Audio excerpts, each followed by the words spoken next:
Pernahkah kamu melihat orang Kristen merasa kecewa terhadap Tuhan ataupun kepada Yesus Kristus? Perasaan kekecewaan ini kadang-kadang bisa terjadi pada orang Kristen di dalam perjalanan kehidupan rohani mereka. Di dalam video ini, kita akan membahas seputar perasaan kekecewaan ini, mengapa bisa terjadi, dan bagaimana kita bisa pulih dari perasaan kekecewaan ini. Pertama-tama, mari kita melihat apa artinya kecewa terhadap Tuhan. Perasaan kekecewaan sering muncul di saat ekspektasi ataupun harapan kita tidak tercapai. Secara khusus, jika berbicara tentang kekecewaan terhadap Tuhan, kita berbicara tentang pengalaman orang percaya yang merasa Tuhan tidak memberikan apa yang kita inginkan, ataupun yang sesuai dengan yang kita doakan. Mari kita melihat mengapa orang Kristen kadang-kadang bisa muncul perasaan kekecewaan terhadap Tuhan. Yang pertama, mungkin karena kita merasa bahwa doa kita tidak didengar oleh Tuhan. Banyak orang Kristen yang berdoa dengan tekun untuk sesuatu yang diinginkannya, tetapi kadang-kadang terasa seperti Tuhan tidak mendengar doa kita. Seperti menulis surat kepada orang yang kita kasihi, tetapi suratnya dibalikan kepada kita tanpa dibuka ataupun dibaca. Ini kadang-kadang bisa membuat orang Kristen merasa kecewa ataupun seperti ditelantarkan oleh Tuhan. Tetapi marilah kita diingatkan kembali, hanya karena kita tidak mendapatkan apa yang kita doakan, itu bukanlah berarti Tuhan tidak mendengar ataupun menjawab doa kita, tetapi itu hanya menunjukkan bahwa jawaban Tuhan akan doa kita tidak sesuai dengan harapan kita. Alkitab memberitahukan kepada kita bahwa Tuhan mengetahui apa yang terbaik bagi kita, dan Dia akan memberikan yang terbaik untuk kita, dan bukan yang terbaik menurut pemikiran kita. Alasan kedua adalah adanya pergumulan di dalam diri kita. Kita hidup di dunia yang penuh dengan penderitaan dan ketidakadilan. Ketika orang Kristen menghadapi penderitaan ataupun melihat orang lain menderita, mungkin kita bisa bertanya mengapa Tuhan yang Maha Pengasih membiarkan penderitaan-penderitaan tersebut terjadi. Terkadang kita melihat orang jahat yang telah mencelakakan orang lain bisa terbebas dari jerat hukum hanya karena kekayaan mereka. Kita bisa muncul pertanyaan mengapa Tuhan yang adil membiarkan hal tersebut terjadi. Seringkali, kita tidak bisa mengerti mengapa Tuhan membiarkan hal-hal yang buruk terjadi kepada diri kita. Hal-hal tersebut bisa membuat orang Kristen merasa kecewa terhadap Tuhan. Tetapi, pada akhirnya kita harus menyadari bahwa yang paling penting bukanlah mengerti alasan mengapa, tetapi yang terpenting adalah percaya bahwa rencana dan pemeliharaan Tuhan di dalam hidup kita adalah yang terbaik. Kita mungkin tidak mengetahui alasan mengapa, tetapi kita mengetahui bahwa Tuhan kita adalah Tuhan yang mengetahui apa yang terbaik bagi kita, dan pengertian akan kebenaran ini membuat kita bisa yakin dan percaya pada rencana dan pemeliharaan Tuhan di dalam hidup kita adalah yang terbaik. Alasan ketiga, mungkin terjadi pergumulan konflik nilai-nilai kekristenan dengan dunia. Dunia kita adalah dunia yang dipenuhi dengan berbagai keyakinan, kepercayaan dan nilai-nilai kehidupan yang berbeda. Kadang-kadang, kita sebagai orang Kristen mempunyai prinsip dan cara hidup yang berbeda dengan norma-norma masyarakat pada umumnya. Sebagai orang Kristen, terkadang di dalam diri kita terjadi pergumulan ataupun konflik secara moral di saat kita diperhadapkan dengan cara pandang ataupun nilai-nilai dunia ini. Kita bisa membayangkan di saat kita harus membuat keputusan yang sulit apakah untuk tetap mempertahankan iman kita pada Yesus atau berkompromi dengan dunia agar hidup kita lebih lancar. Pergumulan inilah yang mungkin membuat kita menjadi kecewa terhadap Tuhan, karena dengan mempertahankan iman kita kepada Tuhan, kita mungkin akan dibenci dan ditolak oleh orang-orang di sekitar kita. Tetapi kita harus menyadari bahwa semua pergumulan ini adalah sebuah ujian terhadap iman kita di dalam perjalanan rohani kita bersama Tuhan, dan jika kita tetap setia pada iman kita, maka pergumulan ini akan membantu kita untuk bertumbuh lebih kuat di dalam iman kerohanian kita. Alasan terakhir, mungkin keinginan atau harapan kita yang tidak terpenuhi. Alkitab penuh dengan janji-janji Tuhan, dan ini bisa membuat kita membentuk satu pengharapan yang salah bahwa setiap saat Tuhan akan dengan segera membantu kita menyelesaikan semua permasalahan kita. Dia akan segera menyembuhkan kita dan memberkati kita dengan kekayaan sesuai dengan apa yang kita doakan. Dan ketika semua itu tidak terjadi sesuai dengan apa yang kita inginkan, maka timbullah kekecewaan terhadap Tuhan di dalam diri kita. Kita bisa membayangkan, jika kita masih pengangguran tidak ada pekerjaan, kita berdoa dengan tekun, percaya bahwa Tuhan akan membuka jalan agar kita mendapatkan pekerjaan. Tetapi setelah berdoa berbulan-bulan, kita masih tetap pengangguran dan tidak mendapatkan pekerjaan. Di saat itu, kita bisa muncul perasaan kecewa terhadap Tuhan. Tetapi kita harus menyadari bahwa justru di saat penantian ini, Tuhan ingin kita belajar bersabar dan bersandar kepadanya, karena Tuhan ada rencana yang lebih baik untuk kita. Ini semua hanyalah beberapa alasan yang mungkin bisa membuat kita merasa kecewa terhadap Tuhan. Perasaan kecewa ini bisa muncul di dalam diri orang yang baru percaya pada Yesus ataupun orang Kristen yang sudah lama percaya pada Yesus. Di dalam perjalanan rohani kita bersama Tuhan, kita harus jujur terhadap Tuhan di dalam segala hal, bahkan jika itu adalah tentang kekecewaan kepada Dia. Kita harus menghadapi perasaan tersebut dan belajar bagaimana untuk mengatasinya. Selanjutnya kita akan melihat bagaimana pentingnya iman dan pengertian yang benar akan natur Allah di dalam menghadapi perasaan kekecewaan kita kepada Tuhan. Di saat kita merasa kecewa terhadap Tuhan, iman memegang peranan yang sangat penting.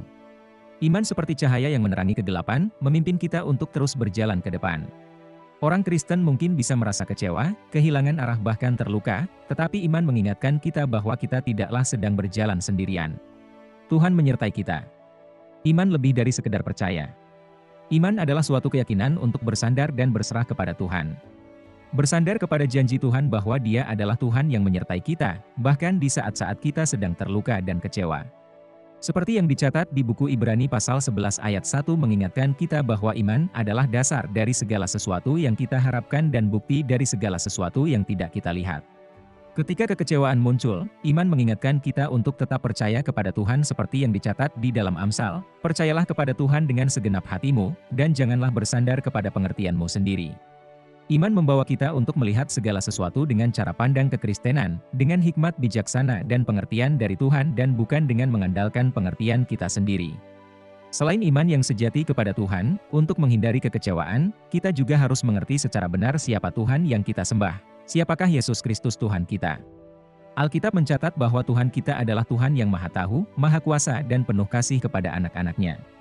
Di dalam buku Yesaya, pasal 55 ayat 8 dan 9, dicatat sebab rancanganku bukanlah rancanganmu, dan jalanmu bukanlah jalanku, demikianlah firman Tuhan. Seperti tingginya langit dari bumi, demikianlah tingginya jalanku dari jalanmu dan rancanganku dari rancanganmu. Tuhan memberitahukan kepada kita bahwa rancangan dan jalannya jauh lebih tinggi daripada rancangan kita. Ini menunjukkan bijaksana ilahi yang melebihi bijaksana kita. Di dalam perjanjian baru, Injil Matius pasal 7 ayat 9-11 juga mencatat jika Tuhan akan memberikan yang baik kepada mereka yang meminta kepadanya. Tuhan yang Maha Tahu mengetahui apa yang baik untuk kita menurut bijaksana ilahinya, dan bukan yang baik menurut pengertian kita. Melalui pemahaman yang benar terhadap Allah dan natur-naturnya, maka kita bisa menghindari munculnya perasaan kecewa ketika rancangan dan rencana Tuhan tidak sesuai dengan keinginan kita. Selanjutnya kita akan melihat apa yang orang Kristen harus lakukan jika muncul perasaan kecewa kepada Tuhan. Kita akan belajar beberapa langkah praktis yang bisa kita lakukan jika perasaan kecewa kepada Tuhan muncul di dalam kehidupan kita. Yang pertama adalah berdoa. Tuhan ingin kita berdoa kepadanya, menyampaikan perasaan kekecewaan kita kepada Dia. Kita harus ingat bahwa Tuhan senantiasa siap untuk mendengarkan doa kita. Mazmur pasal 34 ayat 18 mengingatkan kita, Tuhan itu dekat kepada orang-orang yang patah hati, dan Ia menyelamatkan orang-orang yang remuk jiwanya. Dan di Filipi pasal keempat ayat ke-6 dan ke-7 mencatat, janganlah hendaknya kamu khawatir tentang apapun juga, tetapi nyatakanlah dalam segala hal keinginanmu kepada Allah dalam doa dan permohonan dengan ucapan syukur. Damai sejahtera Allah, yang melampaui segala akal, akan memelihara hati dan pikiranmu dalam Kristus Yesus. Ayat-ayat di atas mengajarkan kepada kita jika Tuhan mengerti perasaan kekecewaan kita, Tuhan ingin menyelamatkan kita dari perasaan tersebut, dengan memberikan damai sejahtera yang akan memelihara hati agar kita tidak meninggalkan iman kita kepada Yesus Kristus karena kekecewaan yang timbul di hati kita. Selain itu, damai sejahtera yang Tuhan berikan kepada kita juga untuk menjaga pikiran kita di dalam Yesus Kristus agar kita tetap fokus kepada rancangan dan rencana Tuhan yang jauh lebih tinggi dan lebih baik daripada rencana kita, dan juga untuk tetap percaya kepada pemeliharaan Tuhan di dalam hidup kita. Hal kedua yang harus kita lakukan adalah melakukan konseling. Kadang-kadang, orang Kristen perlu melakukan konseling untuk menceritakan pengalaman kekecewaannya dan juga untuk dikuatkan dengan firman Tuhan. Kita bisa melakukan konseling dengan pendeta kita, teman dekat kita yang sudah dewasa di dalam iman kerohanian, ataupun anggota keluarga yang bisa menghibur dan menguatkan kita dengan firman Tuhan. Tetapi kita juga harus berhati-hati untuk tidak mencari orang yang tidak percaya Tuhan Yesus ataupun orang yang belum dewasa iman kerohaniannya untuk konseling, karena mereka bisa membawa kita menjauh dari Tuhan, dikarenakan mereka mungkin memberikan masukan atau solusi yang berbeda dengan kekristenan. Yang terakhir, yaitu kita harus mempelajari Alkitab dengan tekun. Hanya melalui Alkitablah kita bisa mengenal Tuhan dengan benar, karena Tuhan telah menyatakan semua yang bisa kita ketahui tentang Dia di dalam Alkitab.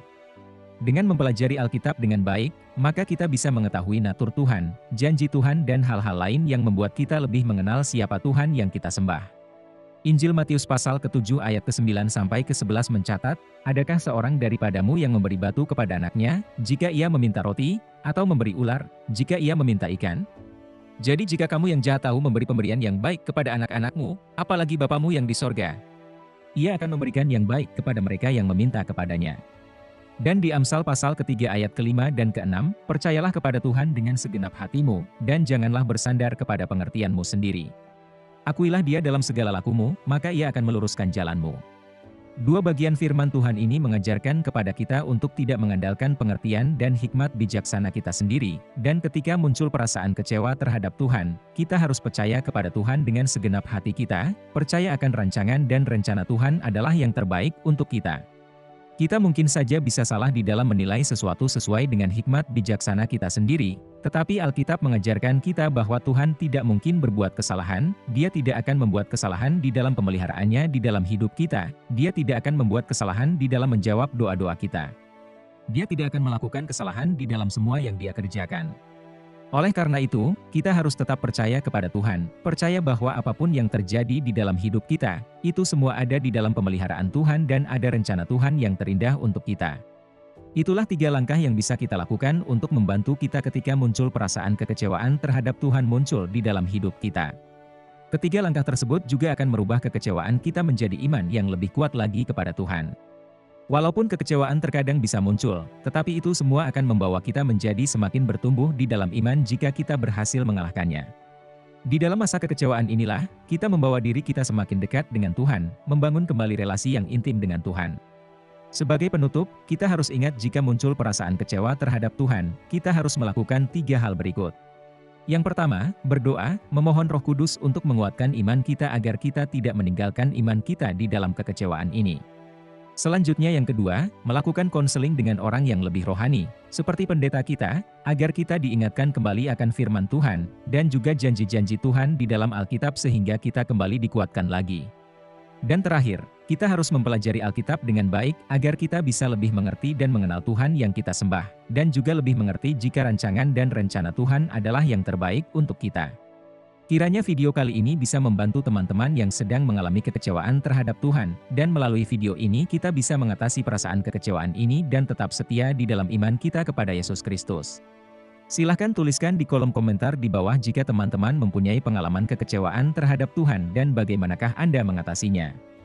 Jangan lupa untuk like, subscribe dan share video ini. Tuhan Yesus memberkati.